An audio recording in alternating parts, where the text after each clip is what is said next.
Hello दोस्तों, आज मैं आपको सुनाऊंगा बहादुर राजकुमारी, एक बहुत ही मजेदार कहानी। एक बार की बात है कि एक जगह दो राजा राज्य करते थे।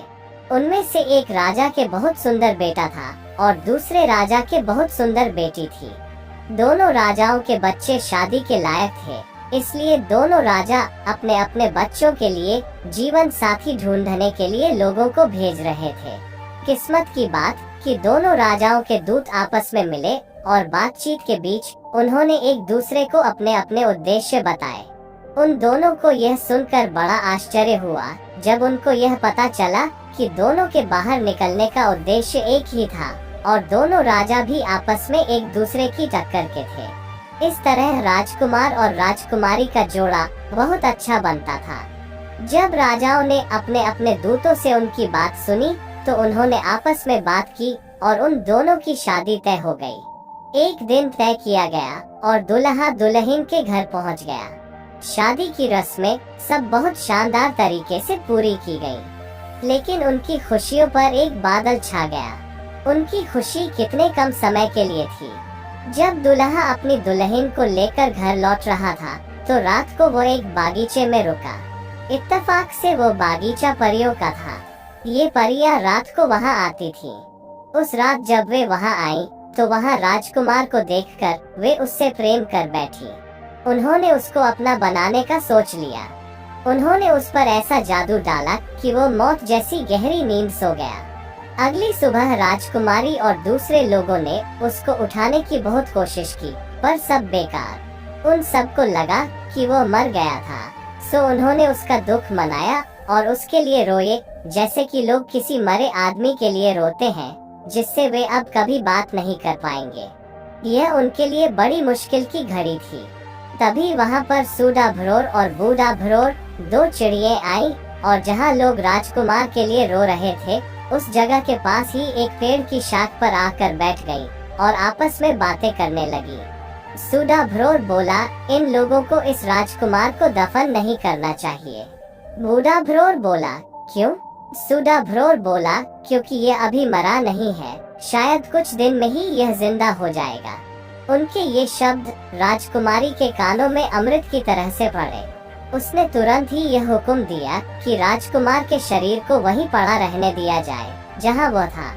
उसने उन सब से यह वादा किया कि वो इस हुक्म की वजह उनको बाद में बताएगी। इस हुक्म के अनुसार राजकुमार के शरीर को उसी बागीचे में छोड़ दिया गया और बाकी सब लोग अपने अपने घरों को चले गए। दुखी दुल्हन और उसकी तरफ के लोग एक तरफ चले गए, दुल्हे की तरफ के लोग दूसरी तरफ चले गए। राजकुमारी के माता पिता को अपनी बदनसीब बेटी की बदकिस्मती की बात सुनकर बहुत दुख हुआ। राजकुमारी भी दिन रात रोती रहती, कोई चीज उसको कोई आराम नहीं दे पाती। हर पल वो राजकुमार के लौटने की बात ताकती रहती, पर वो तो आया नहीं। आखिर जब उससे अपना दुख और नहीं सहा जा सका तो उसने अपने पिता से महल छोड़कर इधर उधर घूमने की इजाजत मांगी, जहां भी उसकी इच्छा होती। हालांकि राजा उसको इस तरीके से कहीं जाने देना नहीं चाहता था, पर अपने मंत्रियों की सलाह पर उसने उसको जाने की इजाजत दे दी। मंत्रियों का विचार था कि अगर राजकुमारी इसी तरह से यहाँ कुछ दिन और रही तो कहीं वो पागल न हो जाए। सो उनकी सलाह पाकर राजकुमारी बाहर घूमने चल दी। वो दुखी सी चारों तरफ घूमने लगी।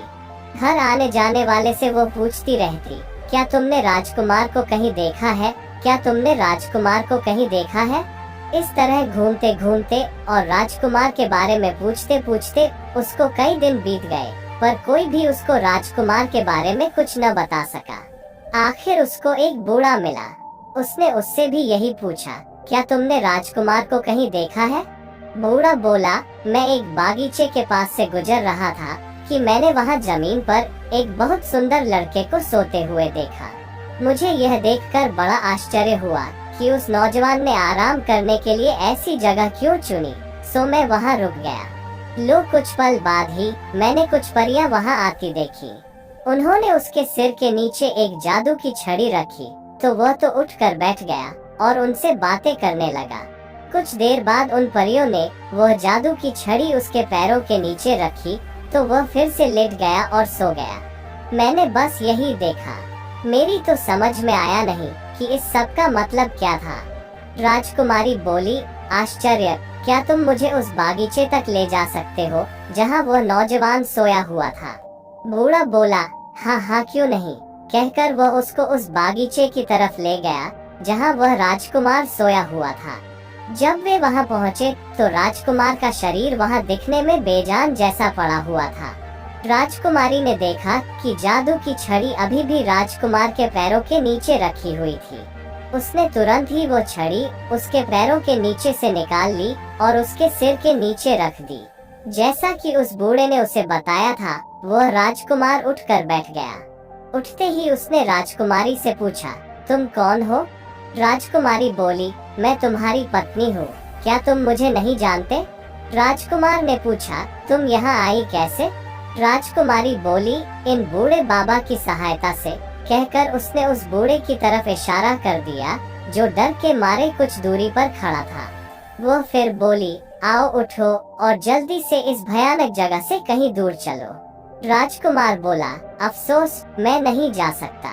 परियों को मेरे यहाँ न होने का बहुत जल्दी ही पता चल जाएगा। वे मेरे पीछे पीछे आकर मुझे ढूंढ लेंगी और मुझे मार देंगी। अगर तुम मुझे प्यार करती हो तो यह छड़ी तुम मेरे पैरों के नीचे रख दो और यहाँ से चली जाओ। नहीं, कभी नहीं, ऐसा नहीं हो सकता। राजकुमार बोला, तो फिर ऐसा करो कि तुम इस पेड़ के खोखले तने में छिप जाओ, क्योंकि तुम यहाँ सुरक्षित नहीं हो। परियां यहाँ कभी भी आ सकती हैं। राजकुमारी ने वैसा ही किया। जैसे ही वो पेड़ के खोखले तने में जाकर छिपी, परियां वहाँ आई। उनमें से एक बोली, ओह, यहाँ किसी आदमी की खुशबू आ रही है। दूसरी बोली, लगता है यहाँ कोई आदमी आया है। कहकर 2-3 परियां उस आदमी की खोज में इधर उधर गईं, जो उनकी जगह देख गया था, पर उनको कोई मिला नहीं। उसके बाद उन्होंने राजकुमार को जगाया और उससे पूछा कि क्या वो किसी आदमी को जानता था जो उसके आसपास घूम रहा हो। राजकुमार ने साफ मना कर दिया कि उसने किसी आदमी को वहां आसपास घूमते नहीं देखा। वे बोली, पर हमारा पक्का विश्वास है कि यहाँ कोई आदमी आया था, क्योंकि आदमी की खुशबू हवा में फैली हुई है। कोई बात नहीं, हम लोग कल यह जगह छोड़कर किसी दूसरी जगह चले जाएंगे। सो अगली सुबह परियों ने सारा बागीचा देखा, क्योंकि वो बागीचा बहुत बड़ा था, और अपने लिए कोई दूसरी जगह ढूंढ ली जहां उनको लगा कि वहां कोई आदमी नहीं आ पाएगा। जब वे वहां नहीं थी तो राजकुमार ने राजकुमारी से कहा, प्रिय, अब तुम क्या करोगी? वे मुझे किसी दूसरी जगह ले जाएंगी और मैं फिर तुम्हें कभी भी नहीं देख पाऊंगा। बहादुर राजकुमारी बोली, नहीं, ऐसा कभी नहीं होगा, तुम देखना। मैं कुछ फूल इकट्ठा करूंगी, तुम जब यहाँ से जाओ तो इन फूलों को अपने पीछे पीछे बिखेरते जाना, जिससे मुझे पता चल जाएगा कि तुम कहाँ गए हो। कहकर राजकुमारी ने राजकुमार को एक खास किस्म के फूलों का एक गुलदस्ता ला कर दिया। राजकुमार ने उन फूलों को अपने कपड़ों में छिपा लिया और राजकुमारी फिर से अपने उसी पेड़ के खोखले तने में जाकर छिप गई। कुछ देर बाद परियां फिर वहां आई और राजकुमार को उन्होंने अपने पीछे पीछे आने के लिए कहा। जब राजकुमार उनके पीछे जा रहा था तो वह फूल अपने पीछे फेंकता जा रहा था। अगले दिन राजकुमारी उन फूलों के सहारे चलती गई, जब तक कि वो एक बहुत बड़ी और शानदार बिल्डिंग के पास नहीं आ गई, जो एक महल की तरह लग रही थी। यह एक देव का घर था, जिसने परियों को बहुत तरह के जादू सिखा रखे थे। राजकुमारी बिना किसी डर के उस महल में अंदर चली गई। उसने देखा कि वहां अंदर तो कोई भी नहीं था, तो वो सुस्ताने के लिए एक नीचे से स्टूल पर बैठ गई। करीब 1 घंटे के बाद देव आया। राजकुमारी को देखकर उसने सोचा कि शायद वो उसकी बेटी है, जिसको एक दूसरा देव जबरदस्ती उठा कर ले गया था। वो उसकी तरफ दौड़ता हुआ बोला, ओह मेरी प्यारी बेटी, तुम वापस कैसे आई? उस नीच से तुम कैसे बच पाई? राजकुमारी ने तुरंत ही हालात का अंदाजा लगा लिया। वह बोली, जब वो सो रहा था पिताजी, तब मैं वहाँ से भाग निकली। कुछ समय तक राजकुमारी देव के पास रही। वहाँ उसको देव और परियां देव की बेटी ही समझते रहे। वो वहाँ जो चाहती वो करती थी और जहाँ चाहती वहाँ जाती थी। उसकी प्रार्थना पर देव ने उसको कई जादू भी सिखा दिए थे, जैसे किसी आदमी को मरा हुआ कैसे दिखाना फिर कैसे उसे जिंदा करना, छिपी हुई चीजों का पता लगाना आदि। एक दिन उसने अपनी ताकत से यह पता लगा लिया कि राजकुमार एक परी के कान के बुंदे में छिपा हुआ है। उसने यह बहाना बनाया कि वो बुंदा उसको बहुत पसंद था, इसलिए वो उसको पहनने के लिए दे दिया जाए। पहले तो परी ने कुछ ना नुकुर की, पर फिर उसको देव की बेटी होने के नाते उस बुंदे को दे देना पड़ा, लेकिन इस शर्त पर कि वह बुंदा वह उसको अगले दिन दे देगी। राजकुमारी इस बात पर राजी हो गई। जैसे ही परी ने उसको अपना बुंदा दिया और वह वहाँ से चली गई, राजकुमारी ने अपने जादू से राजकुमार को उसमें से बाहर निकाल लिया। राजकुमार ने बाहर आते ही इधर उधर देखा तो राजकुमारी ने उससे पूछा, क्या तुम मुझे पहचानते हो या तुम मुझे नहीं जानते? मैं तुम्हारी पत्नी हूँ।